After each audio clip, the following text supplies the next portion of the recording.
Você já pensou que a demência pode ser evitada? Muita gente ainda acredita que a demência é apenas uma consequência natural do envelhecimento e que não há nada que possa ser feito. Mas a ciência já provou que isso não é verdade. Um dos maiores estudos sobre demência revelou que quase 50% dos casos poderiam ser prevenidos ou adiados se tomássemos algumas medidas ao longo da vida. E se eu te disser que essas ações vão muito além de apenas exercitar a mente, se você se preocupa com sua saúde ou tem um familiar com demência e quer entender como realmente reduzir esse risco, fica aqui comigo que hoje eu vou te mostrar o que já é comprovado que funciona.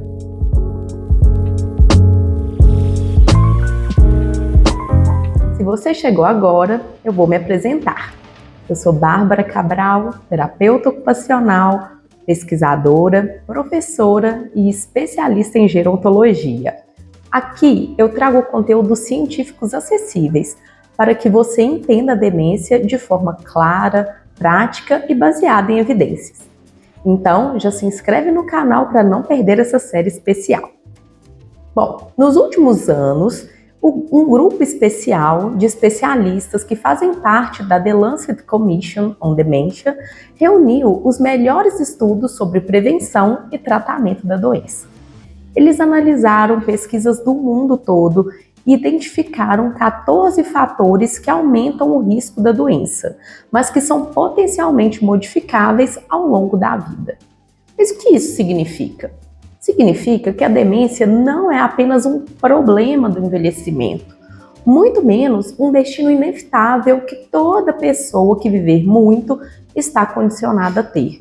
Pelo contrário, há muito que ser feito, tanto para prevenção, com ações desde a infância e ao longo de toda a vida, quanto no cuidado de quem já tem o diagnóstico. O estudo mostrou que esses fatores se acumulam ao longo da vida. E entender isso é essencial para saber por onde começar.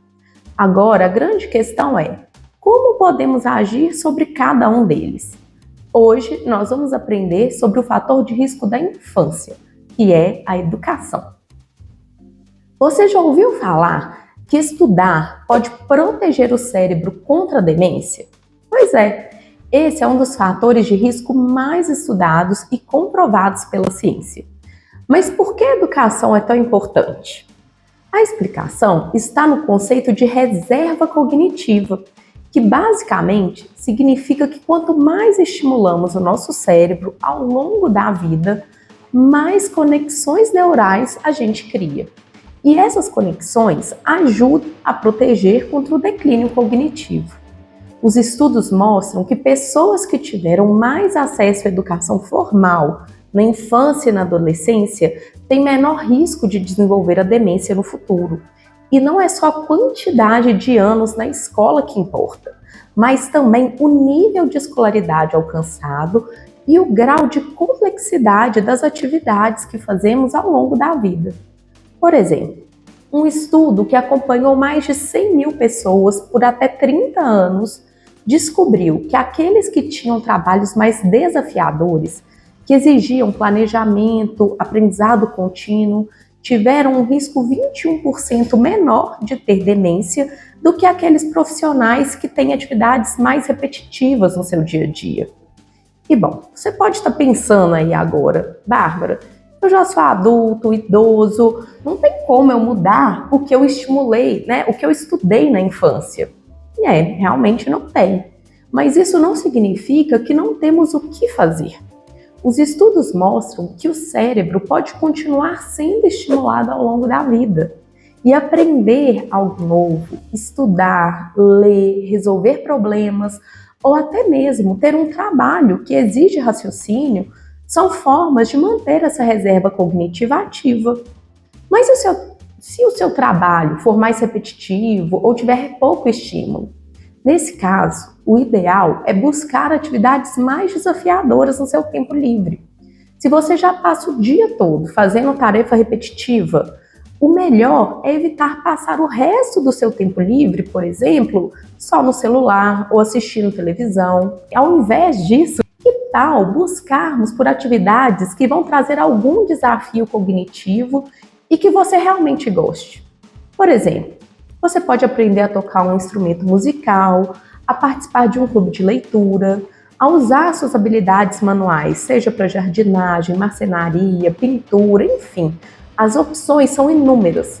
O importante é sair da rotina e oferecer novos estímulos para o cérebro. E agora eu vou ter que falar de um assunto que é bem polêmico: os famosos jogos de treino cerebral. Talvez você já tenha visto aplicativos ou jogos que prometem melhorar a memória e prevenir demência. Mas será que eles funcionam mesmo? E a resposta, até agora, é que não tem evidências fortes de que esses jogos sozinhos previnam a demência a longo prazo. Uma revisão recente sobre esses estudos com os aplicativos, de jogos mostrou que eles podem trazer pequenos benefícios imediatos, mas os efeitos são limitados. Ou seja, não tem comprovação de que realmente eles vão ajudar a preservar a função cognitiva a longo prazo. Isso significa que fazer palavra cruzada, caça-palavras, não vai evitar demência. Agora, isso também quer dizer que você precisa parar de jogar esse tipo de jogo? E claro que não. Se você gosta desse tipo de atividade e elas te fazem bem, continua fazendo. O problema é achar que somente isso vai ser suficiente. Se você percebeu que um familiar seu está mais esquecido, por exemplo, não adianta correr para baixar vários aplicativos de treino cerebral ou comprar a palavra cruzada achando que isso vai ser a solução. O que realmente faz a diferença é oferecer estímulos variados, que envolvam diferentes áreas do cérebro. Então, antes de sugerir apenas joguinhos para alguém que está começando a ter dificuldade cognitiva, tenha muito cuidado e pense: o que essa pessoa gosta? Como podemos desafiá-la com atividades que façam sentido para ela? Isso pode incluir jogos? Claro que sim, mas também pode envolver conversas, aprendizado de novas habilidades, uma dança, uma música, trabalho manual.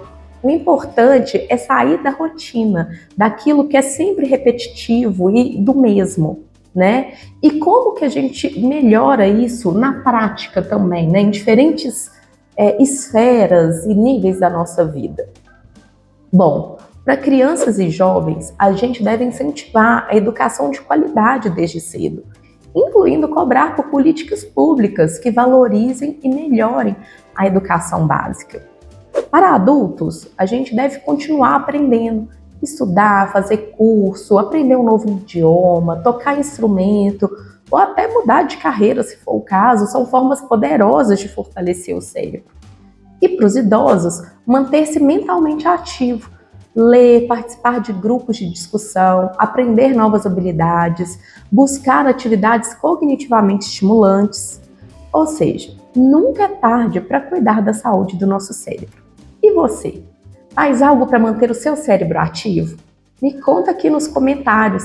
E nos próximos vídeos, nós vamos continuar essa série e falar sobre os outros fatores de risco da vida adulta e do envelhecimento e como podemos agir sobre eles. Então, já se inscreve no canal para não perder nada e compartilhe esse vídeo com quem pode se beneficiar dessa informação. Até o próximo!